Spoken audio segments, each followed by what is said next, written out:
for today, I'm going to disappear and head east. I'm going to go over to the beautiful hills and headwaters within Wyoming County. So within our ongoing series about coastal resiliency, talking about how to better protect the shoreline along Lake Erie, a lot of this has been talking directly about Lake Erie, right along the coast. But we can't forget about the waters flowing into the lake. That's a very important part. Here at Buffalo Niagara Waterkeeper, our jurisdiction now includes, and it's expanded in 2024, it now includes over 5,500 total miles of waterways within the Niagara River and Lake Erie watershed. Basically, that's just a lot of water flowing downhill towards the lake. This is an area where pollution or excess nutrients are running off from fields and roads. They get into the waterways, it's being carried downstream, and it can have an impact all along the way. These excess nutrients at times can lead to harmful algal blooms, which can deplete oxygen in a waterway. It can be toxic to humans and animals. We want to make sure those areas are protected, so all along it, people are able to have nice, clean, safe water. Someone who definitely understands all this is Allen Fagan. He's the district manager of the Wyoming County Soil and Water Conservation District. Now, he and his staff have a lot to do. Wyoming County sits at 2 watersheds at the top of that, including the Niagara River and Lake Erie watershed. And they have a lot of creeks and streams to oversee. They work with a lot of farm owners on land protection, small staff, but they get a lot done. His department has also worked alongside Buffalo Niagara Waterkeeper in past projects. I'm Allen Fagan. I'm the district manager for Wyoming County Soil and Water. I've been here for 13 years. And at Soil and Water, we work with a variety of landowners, ag producers, and municipalities to essentially improve water quality throughout Wyoming County and beyond, I guess. So whether it be stream bank stabilization, nutrient management with farms, erosion control with municipalities, pretty much anything that improves water quality. And there's also a educational aspect to the job too, trying to educate the public on what we do and the importance of what we do. Mm-hmm. So that's the thing with Wyoming County. Everything seems like a lot of watersheds start in Wyoming County and go elsewhere. So we're kind of at the headwaters of a lot of different watersheds. Be it the Cattaraugus Creek, Buffalo Creek, Tonawanda Creek, Oaxaca, and essentially Wyoming County is, we jokingly call it the Continental Divide because half of the county, the east half, goes to the Genesee River, and the west half goes to Lake Erie or the Niagara River. So we're kind of split right down the middle as to. Interesting. I didn't know it was that much of a divide too. Yep. Yeah. Comes with its own challenges. Right. Looking into that, I was curious about some of the challenges faced by your organization. And is that kind of one of the main ones, just trying to manage the two? Or what other challenges too would you describe? Yeah, trying to spend enough time on every single watershed, because there's just, as with everybody, there's just not enough time in the day to get everything done. Trying to get funding to implement projects on those watersheds that aren't such a high priority can sometimes be a challenge. For instance, there's one farm that we've been trying for six years to get funding for them to do a project involving nutrient management, and unfortunately that farm is in a watershed that doesn't get the, I guess, recognition that some other ones do, and so we just keep scratching our heads every time grant application comes back denied, I guess, for lack of a better term. Sure. So that can be a challenge. Because you're looking at it again, like, here's the whole system, right? And this is benefiting, like you just said, you're kind of at the start of the headwaters for a lot of things. Exactly. If you could fix it there, well, what does that project involve? Essentially, it's pretty simple. It's a waste storage structure. Okay. So something to hold manure for 6 months at a time, and this farm could really use it. They've exceeded the capacity of the storages that they already have. They just have more animals now, and they do a really good job of trying to not spread manure when the weather's adverse or anything like that. But an extra few months of storage would certainly benefit the farm and the environment. So, could you talk about that for people who wouldn't know? What's the benefit to the watershed in that way too? So we do a lot of waste storages in Wyoming County. I mean, we're very agricultural based here in Wyoming County. There's literally more cows than there are people. So a lot of the work we do revolves around dairy farms, and obviously cows make waste. So that waste is then typically land applied, and there's nutrients in the waste that can help with the growing of crops. So farms like to utilize the waste because it offsets their need to buy synthetic fertilizer to grow crops and all that. So anymore, it seems like the small family dairies are fewer and far between anymore, where they are bedding down with straw and daily spreading every day. So a lot of these farms that have hundreds of cows, the best way for them to implement nutrient management is to store that manure for a length of time. The state and DEC like to see manure stored for a 6-month period at least. That way, farms can store that manure and all the resources that come with the manure until it's a good time for them to use it. And that would be when crop uptake of the nutrients is the best, and when weather conditions allow. Essentially, what I mean by that, weather conditions allowing, is that the conditions are right so that manure and nutrients isn't going to run off into a ditch and onto a creek and onto the river and onto whatever lake it ends up in. So essentially trying to utilize those nutrients at the best time possible to reduce runoff and improve crop uptake of those nutrients. It all helps with water quality. If they're able to store the manure for a length of time and then use it when it's a proper time to do so, it just helps the overall water quality in a watershed. So that one farm in particular, if they had more space, they could do it longer. They wouldn't have to rush maybe to get things out at the improper time. Right.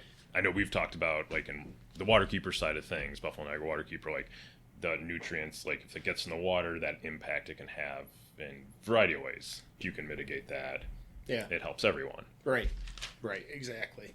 Because nutrients in a waterway leads to, essentially, it can lead to algal growth, which is never good, as well as reduce oxygen in a watershed, or in a waterway, which is not good for aquatic life. So, overall, trying to keep nutrients out of the water is the best thing that we can try to do. So. Hey, this is Adam, jumping into my own show for a quick moment. We have more with Al. I want to tie into what he's talking about there, but also bring up that as we continue to see climate change, we're beginning to experience more intense rain, snow events, things like weird February snow melts. And when you have something like the existing rural infrastructure, culverts, roads, ditches, that hasn't been updated to accommodate faster, larger flows in our creeks, we're seeing more erosion, more flooding, and a potentially bigger impact of pollution in our local waterways. And that gets carried all the way down the watershed. Our systems are under stress from the coastal stressors, but at the same time from climate stressors that affect the water coming down the tributaries. That's why, again, we're focusing on this coastal resiliency aspect. So, Al, do you look at it, too, from a drinking water perspective, just thinking of this region? I know a lot of towns, they're all well water. So, like, is that also a thought in the water and soil district's mind? Yeah, absolutely. And farms, they have to have a comprehensive nutrient management plan. They have to have setbacks from wellheads, whether it's their neighbors, their own, etc. Farms are really good about making sure they keep their neighbors happy. Neighbor relations are huge. But on the other side of things, outside of well water, there are a couple of different water supplies within the county that are public, I guess, for lack of a better term. Silver Lake is a drinking water source for the Village of Perry, for residents in the town of Cast Isle, Mount Morris. So we do a lot of work around Silver Lake to try to mitigate some of that nutrient influx into the lake, since it is a drinking water source. It's definitely a big part of it. So that falls in your responsibility with managing it, protecting it. We're not the regulators. I guess that's DEC's job. Pretty much all the programs that we do here are voluntarily based. Okay. So a farm doesn't have to participate with us on anything. We're here to try to help, try to improve things. So I can't go and tell a farm, hey, don't spread manure here, or tell a resident around Silver Lake, hey, don't spread your lawn fertilizer here. That's not our role, but we're there to try and educate and improve that. How's that going with the education side, like communicating, because it is volunteer for these people? Right. So have you seen a shift maybe over the years where the education is reaching people, or is there still that need to get out there and tell them of certain things, like you said, the pesticide spreading, watching where you're doing it, like that?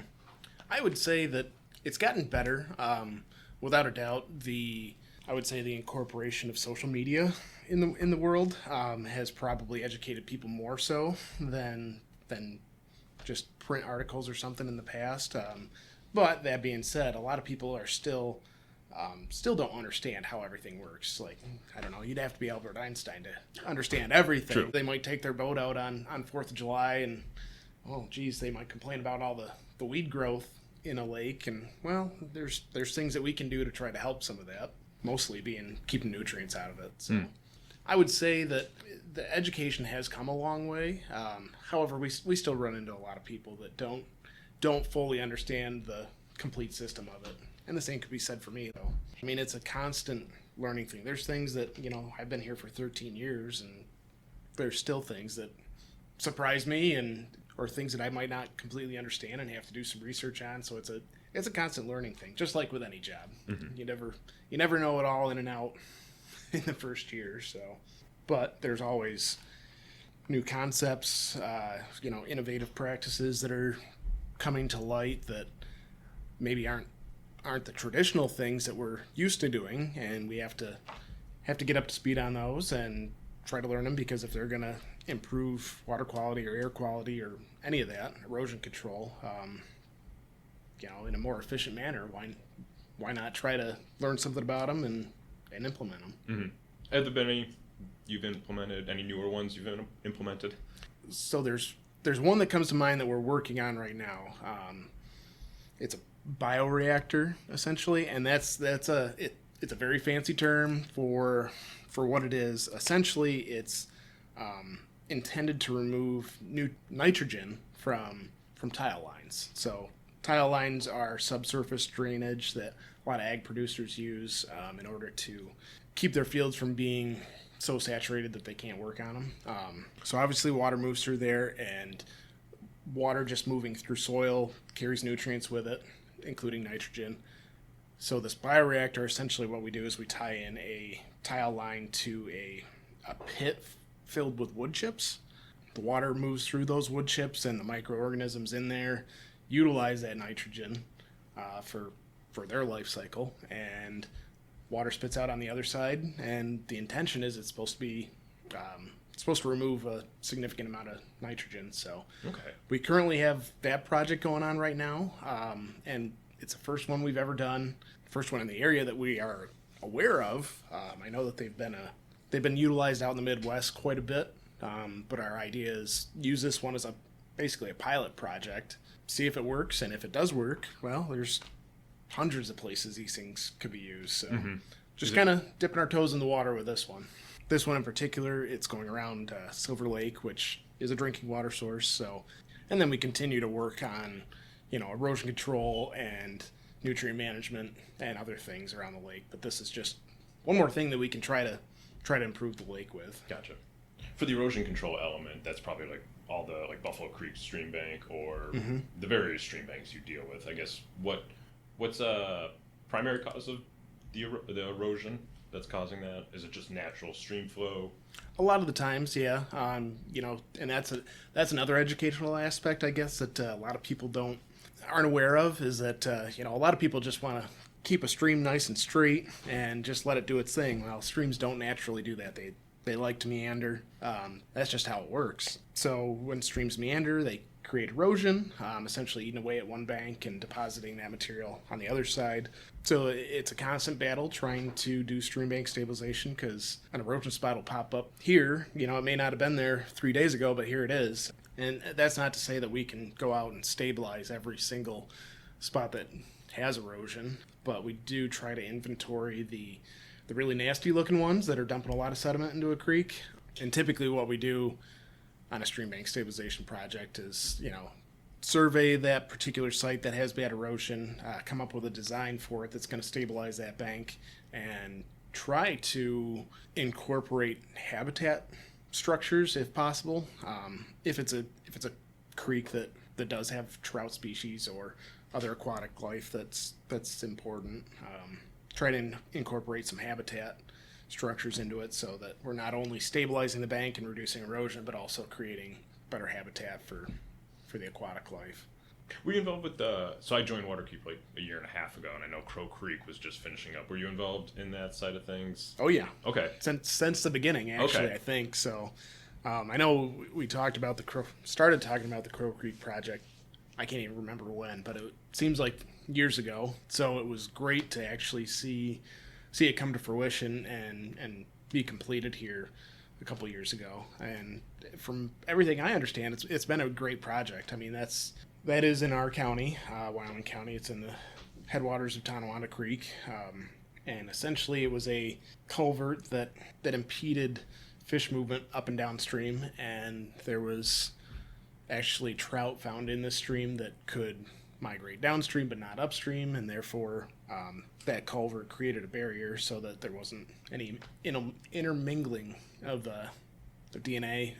I'm not a biologist, so it's not a yeah, that project was a long time coming. I know when Waterkeeper got the funding for it and we started to move forward with it, we tried to help out Waterkeeper as much as we could with, knocking on landowners' doors and getting their permissions. I know we helped with hydroseeding the site after the construction was done, and just general coordination of the project. So it's been a good one. It's interesting to see how much it has impacted. I think the biggest change from somebody's eyes that doesn't understand what we did there is the size of the culvert. We went from a 30-inch culvert to I can't even remember the dimensions of it now, but you can literally walk through it. Right, I've seen the photos where it looked like people were standing right next to it. It was tall enough for people. So. Yep. And the whole point of that was to allow fish passage. Before there was a drop on the downstream side of the culvert, and fish can't swim up waterfalls, or at least not many of them. So now they're able to pass upstream. It's been a pretty cool one. One thing we've been asking some of the people, we've been talking about like the coastal side, like what's your viewpoint on coastal resiliency? And like for those people, they're on the coast. So, but we've also been asking some of them, like, do you have a viewpoint on climate resiliency? What you or like Soil and Water has as a viewpoint on being climate resilient? From Wyoming County standpoint, a lot of things start here. If we can improve things in the upper part of the watersheds, that's only going to improve things downstream, whether that's reducing nutrients or sediment. That'll help with reducing weed growth and algal blooms downstream. By reducing erosion, that helps with ensuring that there's not a mud and other sediment dumping out in Lake Erie or Lake Ontario. But my standpoint on climate resiliency is, I think climate change is real. I mean, it's certainly happening.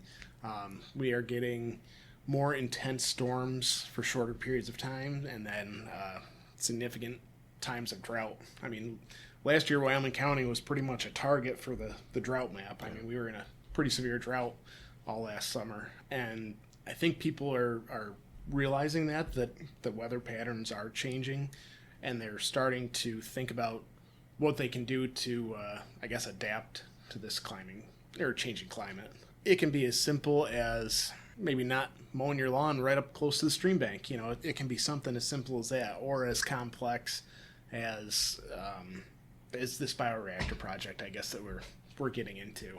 There's a lot of things that even just the regular homeowner can do to be more resilient. Again, an example, like if during a time of drought, your well gets a little dry at times, well, okay, maybe you can have rain barrels that collect rainwater, and then you can utilize that water for, I don't know if I'd use it for drinking, but at the same time you can use it to water the garden or water the grass, and save your well for a little bit. Climate resiliency, it's a very complex animal, I guess. I mean, the sky's the limit when it comes to it. You can do a lot of things to be more resilient, but it's up to each and every one of us, I guess, to decide what is right for them. I think a lot of people are more and more understanding that what they do can help people downstream from them, downhill, downstream, whatever you want to call it. Yeah, as well as improve their own situation. It's an ever-evolving conversation, I guess, with people that will probably always be there. I mean, can never stop educating somebody on what we do or the impact they can have on the environment. Does that make you more hopeful? Looking at what you've seen from 13 years ago to now, are you feeling hopeful about work going forward too? Oh, absolutely. Yeah, I mean, feel very good about what we do. I would say, not that we didn't do a bad job 13 years ago. We did everything that we could. But starting to see and maybe this is just because of my tenure, starting to see the impacts of what we've done here. I'm sure if I started here back in the 80s, I would have seen it, back then. Mm-hmm. But for instance, we started and this is just an example, we started a Japanese knotweed treatment program a few years back. Japanese knotweed's an invasive species that likes to grow along ditches, creeks, and unfortunately the root system of that species is very shallow rooted, and so it oftentimes leads to erosion. So that's why we wanted to target Japanese knotweed, and we started essentially what we do is we find an infestation of Japanese knotweed. The district staff goes in and we literally cut it down, and this stuff is like bamboo. It's can get 7 to 10 feet tall, so we're out there just knocking this stuff to the ground. And then when it starts to resprout, we hire a contractor to come in and apply an herbicide treatment to it, and the herbicide seems to work better than just manual cutting. But this year, for the first time ever, we were out there to go out and cut some of these sites that we've been treating in the past, and it really opened my eyes to how much we reduced that population of Japanese knotweed. Mm-hmm. When we first started, we're talking acres of this stuff that we're out there trying to knock down, and it's been reduced tremendously. So, used to take us, this one particular site, it used to take us 2.5 days to cut it all. And this year, it took us 3 hours. So wow. Actually starting to see the improvements there. Nice. So that's just one example of seeing the fruits of our efforts, I guess. Thanks for chatting with us today, Al. We will have additional shows on theme coastal resiliency. We're talking to some other partner organizations who have helped us with different projects, as well as people who have an insight on the Lake Erie shoreline. Also, thanks to our mission partners, Rich Family Foundation, M&T Bank, and Miller Construction for supporting our work throughout the year. To learn more about becoming a mission partner for Buffalo Niagara Waterkeeper, visit bnwaterkeeper.org/corporate partnerships. Thanks again for listening. Be well and do good.